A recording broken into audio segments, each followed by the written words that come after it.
係咁網友，嗱呢條片係由一單新聞講起嘅。其實近來都好多嘅呢啲咁嘅傷亡事件，呢個係天災嘅傷亡事件。咁就包括咧下龍灣翻船啦，呢個嚇。咁就係呢度就係講緊南韓嘅水浸嘅。其實我點解講南韓嘅水浸咧？就因為即係我有啲嘢想同大家講呢個就嚇。南韓7月16號起落大雨，到7月20號17個人死亡，呢個11個人失蹤。南韓係一個好獨特嘅地方啊！佢係嗰個整個人口得5000萬人啦，咁就係但係首爾集中咗1000幾2000萬人，好密喺首爾啊！韓國氣象廳話，中南青道16號晚上至17號凌晨來自夜間型暴雨。嗱，呢一個咧就係我哋過去因為呢啲咁嘅氣象改變，我哋學識好多嘅關於氣象嘅嘢，因為我哋以前好少讀嘅呢個係。呢個有乜嘢叫現象咧？即係好多嘢咧，我哋學習到嘅。因為夜晚冇咗地表加熱嘅阻力。你日頭咧，我哋細個學咧雨咧就係 convectional rainfall， 呢個 cyclonic 同埋呢一個 relief rainfall。佢呢個咧就係喺夜晚照計 convectional rainfall 咧對流雨咧就應該日頭上去又落嚟啊，佢唔係。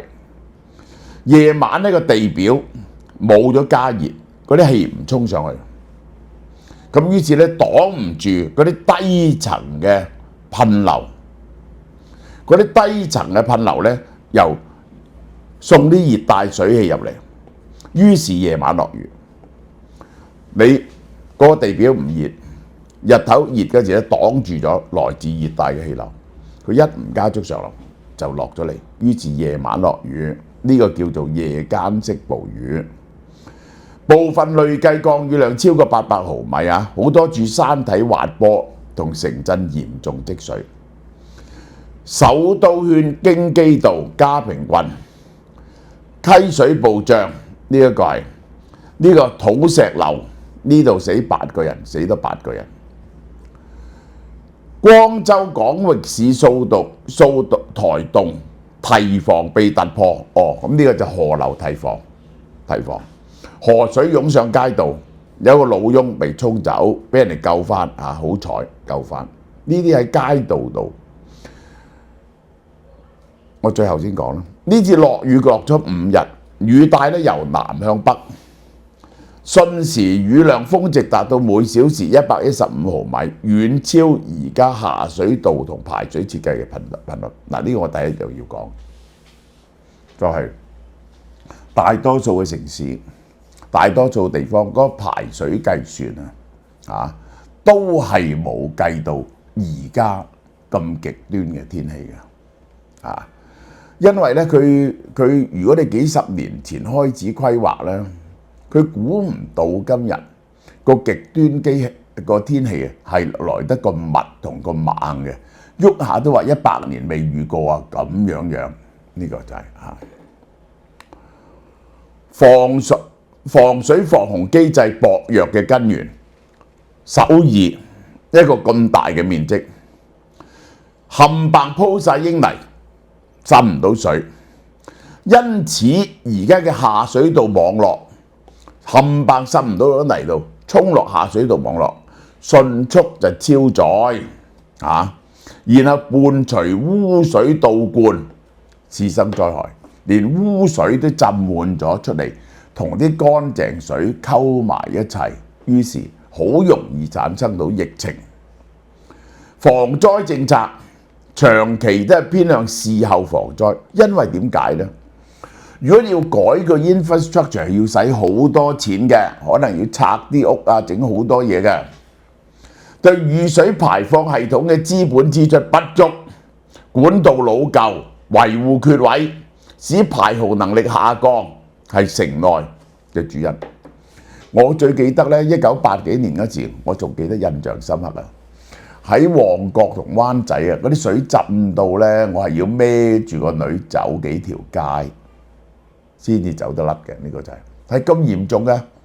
而家咧香港冇咗呢種情況，其實咧係投資好多錢落去改善以前嗰啲咁嘅積水嘅區域，灣仔啊、旺角啊、西環已經唔再積水，仲有啲地方係嘅，始終難以避免嘅。杏花村啦、大澳啦，成日都水浸啦，呢個就係始終有啲地方，但係基本上咧呢啲係投資咗幾百億落去做出嚟嘅嘢嚟㗎。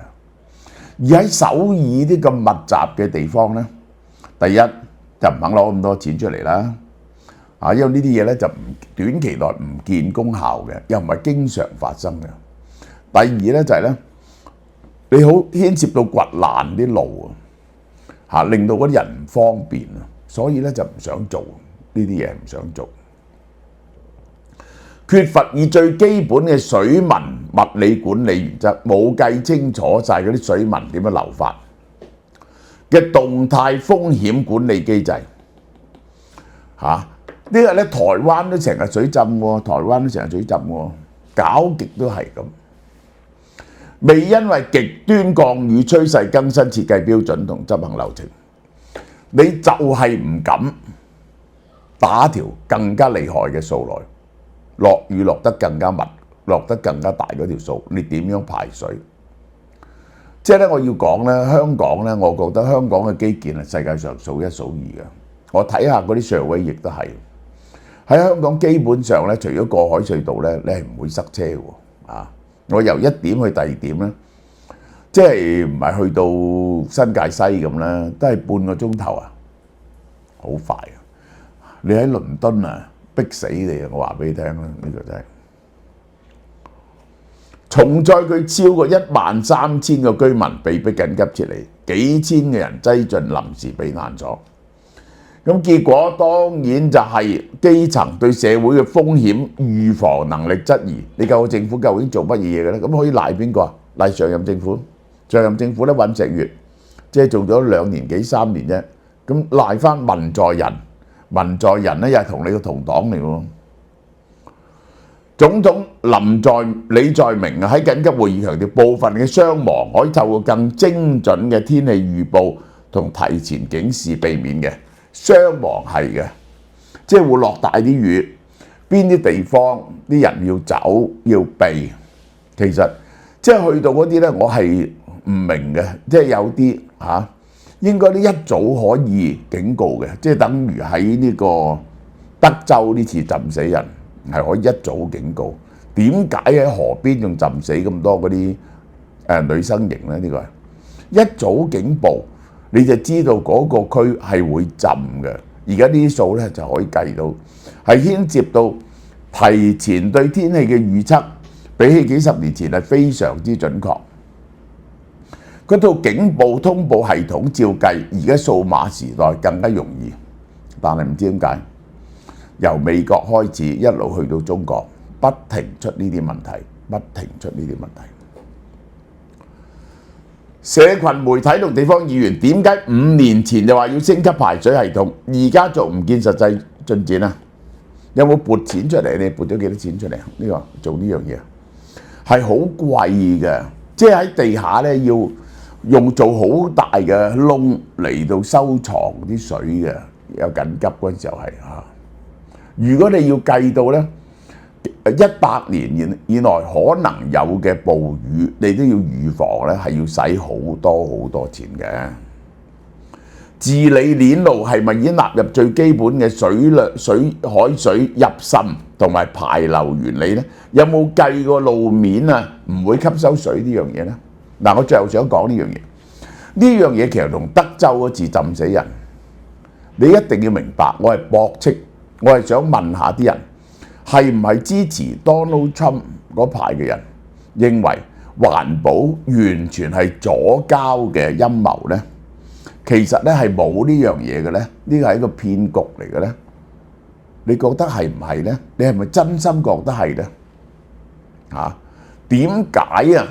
呢一個係要燒翻呢個煤炭啊，唔減同埋呢一個天然氣石油咧？呢個點解唔繼續向再生能源轉變咧？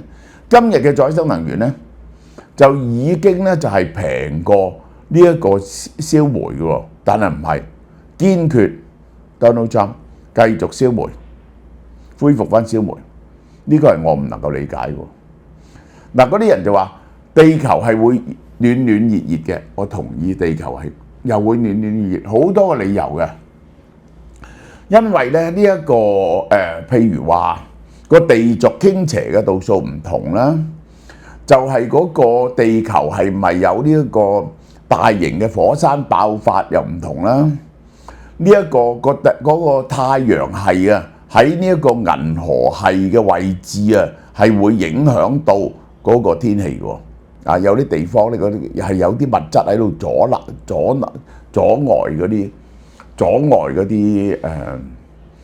礙嗰啲光嘅折射嘅。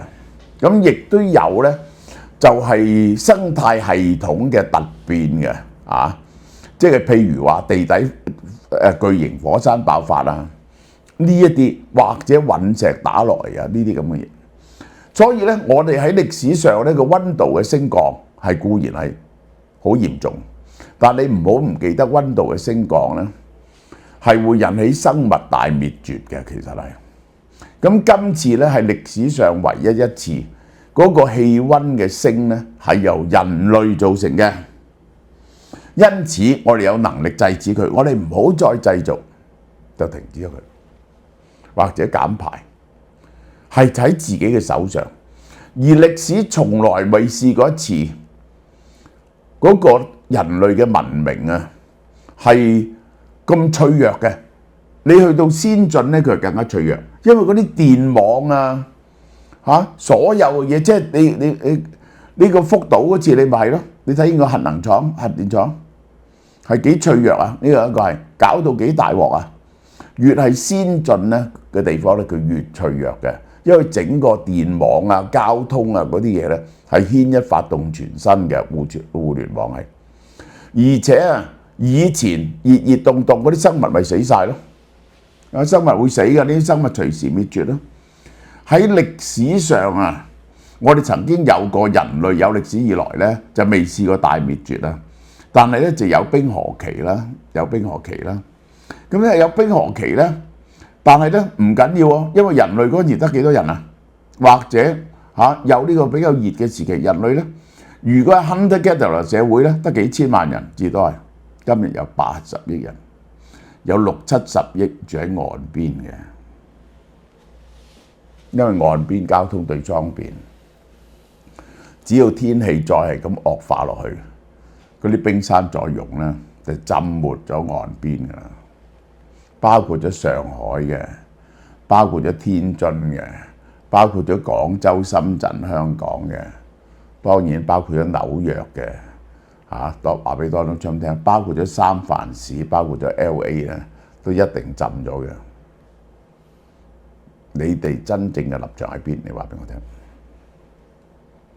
係咪應該重構跨部門協同機制，釐清投資嘅優先程序？好難叫啲政客嚟講，將咁多錢擺落睇唔到嘅嘢上邊，呢個改善 infrastructure， 韓國好難做得到呢個。OK。